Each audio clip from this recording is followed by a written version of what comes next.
బెంగళూరు తొక్కిసలాట ఘటనలో కీలక పరిణామం చోటు చేసుకుంది. ఈ ఘటనను కర్ణాటక హైకోర్టు సుమోటోగా స్వీకరించింది. ఇవాళ మధ్యాహ్నం 2:30 కర్ణాటక హైకోర్టు విచారణ చేపట్టనుంది. ఈ కేసులో ఇప్పటికే ఉన్నత స్థాయి విచారణ ప్రారంభమైంది.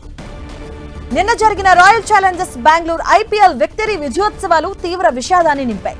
బెంగళూరు చిన్నస్వామి స్టేడియం దగ్గర జరిగిన తొక్కిసలాట ఘటనలో 11 మంది మృతి చెందారు.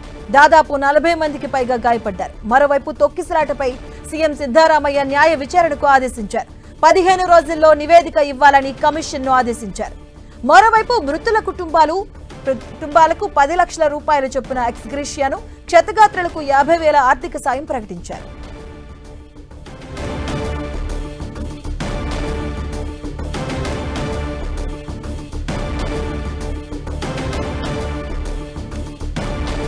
బెంగళూరు తొక్కిసలాట ఘటనలో కీలక పరిణామం చోటు చేసుకుంది. ఈ ఘటనను కర్ణాటక హైకోర్టు సుమోటోగా స్వీకరించింది. ఇవాళ మధ్యాహ్నం 2:30 కర్ణాటక హైకోర్టు విచారణ చేపట్టబోతుంది. ఇప్పటికే దీనికి సంబంధించి కూడా ఉన్నత స్థాయి విచారణ ప్రారంభమైంది. నిన్న జరిగిన Royal Challengers Bengaluru IPL victory విజయోత్సవాల్లో తీవ్ర విషాదాన్ని నింపాయి. బెంగళూరు చిన్నస్వామి స్టేడియంలో జరిగినటువంటి ఘటనలో 11 మంది మృతి చెందగా దాదాపుగా 40 మందికి గాయపడ్డారు. మరోవైపు తొక్కిసలాటపై సీఎం సిద్ధరామయ్య న్యాయ విచారణకు ఆదేశించారు.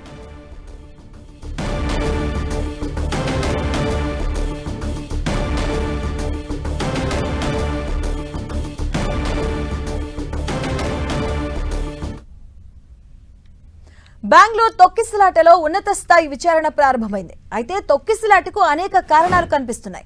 ఉచిత టికెట్లు అంటూ వదంతులు, స్టేడియం గేట్ల మూసివేతతో నెలకొన్న గందరగోళం వల్లే ఈ ప్రమాదం జరిగినట్లుగా సమాచారం. 18 ఏళ్ల తర్వాత ఆర్సీబీ ఐపీఎల్ ట్రోఫీని దక్కించుకోవడం, బెంగళూరులో విజయోత్సవం కొన్ని గంటల్లోనే ఆవిరైపోయింది. తమకు ఇష్టమైన క్రికెటర్లను చూసేందుకు ఫ్యాన్స్ పోటెత్తడంతో తొక్కిసలాట జరిగింది. ఉచిత పాస్లంటూ వదంతులు, స్టేడియం దగ్గర గేట్ల మూసివేతతో నెలకొన్న గందరగోళం, అధిక రద్దీతో తోపులాట వంటి వాటి వల్ల ఇంతటి విషాదం చోటు చేసుకున్నట్లుగా తెలుస్తుంది. నిజానికి చిన్నస్వామి స్టేడియం కెపాసిటీ 35,000 మంది మాత్రమే. కానీ నిన్న సాయంత్రం అక్కడికి దాదాపుగా 3 లక్షల మంది అభిమానులు వచ్చారు. ఈ స్టేడియంలో మొత్తం 21 స్టాండ్లు, 13 గేట్లు ఉన్నాయి. ఇందులో 9, 10వ నెంబర్ గేట్లను రాష్ట్ర క్రికెట్ అసోసియేషన్ సభ్యులకు రిజర్వ్ చేశారు. 5, 6, 7 గేట్ల నుంచి అభిమానులకు ప్రవేశం కల్పించారు. ఇందులో 7వ నెంబర్ గేట్ నుంచి చూస్తే చిన్నస్వామి స్టేడియం ప్రధాన ప్రవేశం నుంచి లోపలికి వచ్చే వ్యూ కనిపిస్తుంది. మెయిన్ ఎంట్రన్స్ నుంచి ఆర్సీబీ జట్టు మైదానంలోకి ప్రవేశిస్తుంది కాబట్టి 7వ నెంబర్ గేట్ వద్దకు ఫ్యాన్స్ భారీ ఎత్తున పోటెత్తారు. అయితే పాస్లు ఉన్నవారు మాత్రమే స్టేడియం లోపలికి వెళ్లేందుకు అనుమతి ఉంది. కానీ చాలా మంది పాస్లు లేకుండానే స్టేడియానికి చేరుకున్నారు. అదే సమయంలో 7వ నెంబర్ గేట్ వద్ద ఉచిత టికెట్లు ఇస్తున్నారన్న ప్రచారం మొదలైంది. దీంతో వాటిని తీసుకునేందుకు అభిమానులు పరుగులు తీశారు. టికెట్ల కోసం ఒకరినొకరు తోసుకోవడంతో తొక్కిసలాట జరిగిందని ప్రత్యక్ష సాక్షులు చెబుతున్నారు. ఇక ఈ గేట్ దగ్గరే ఎక్కువగా నష్టం జరిగింది. స్టేడియం దగ్గర రద్దీని నియంత్రించేందుకు 5,000 మంది పోలీసులను మోహరించారు.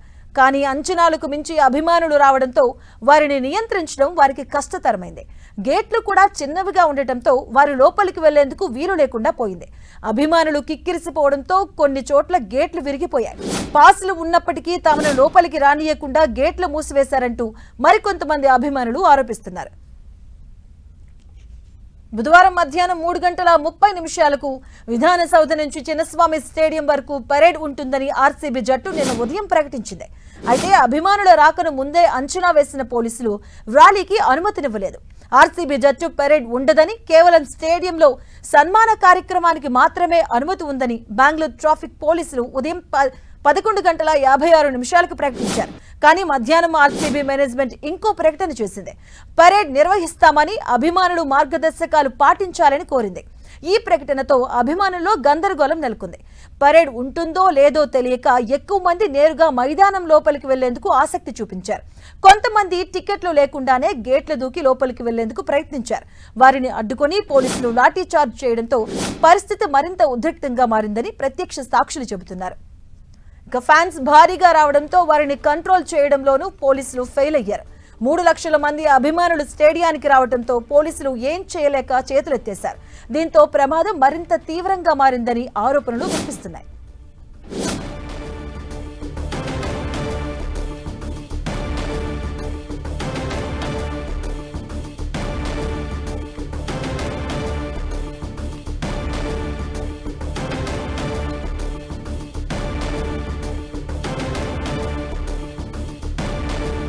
అలాగే నేను చిన్నస్వామి స్టేడియం జరిగినటువంటి ఆర్సీబీ పరేడ్ కి సంబంధించి కూడా కొంత గందరగోళ పరిస్థితులు కనిపిస్తున్నాయి. టికెట్ల కోసం 7వ నెంబర్ గేట్ దగ్గరికి పరుగులు తీశారు ఫ్యాన్స్. మరోవైపు అక్కడే ఉచిత టికెట్లు ఇస్తున్నారన్నటువంటి ఒక మిస్కన్సెప్షన్ కూడా జరిగింది. ఈ నేపథ్యంలో అభిమానులు ఎక్కువగా అక్కడికి రావడం జరిగింది. ఈ నేపథ్యంలో తొక్కిసలాటకి ఇది ఒక కారణంగా చెప్తున్నారు. ప్రకటనలో కూడా కొంత గందరగోళం కూడా కనిపిస్తుంది. ఒకవైపు ఆర్సీబీ పరేడ్ ఉంటుందని కూడా చెప్పడం జరిగింది. మరోవైపు ట్రాఫిక్ పోలీసులు కూడా ఈ పరేడ్ ఉండదంటూ కూడా చెప్పారు. ఈ నేపథ్యంలో మరొకసారి 11 గంటలకు పరేడ్ ఉంటుందంటూ కూడా ఆర్సీబీ యాజమాన్యం కూడా ఇవ్వడం జరిగింది. ఈ నేపథ్యంలో ఈ విషయంలో కూడా కొంత గందరగోళం కనిపిస్తుంది. మరోవైపు పరేడ్ చేస్తామని ప్రకటించింది ఆర్సీబీ మేనేజ్మెంట్. అలాగే 3 లక్షల మంది వరకు కూడా అభిమానులు చేరుకున్నారు డైరెక్ట్ గా స్టేడియం వద్దకే. ఈ ప్రకటనలతో అభిమానుల్లో కొంత గందరగోళం అయితే సృష్టించడం జరిగింది. తొక్కిసలాటకు కారణాలు కొన్ని కనిపిస్తూ ఉన్నాయి. ఆర్సీబీ ఏదైతే 18 ఏళ్ల కల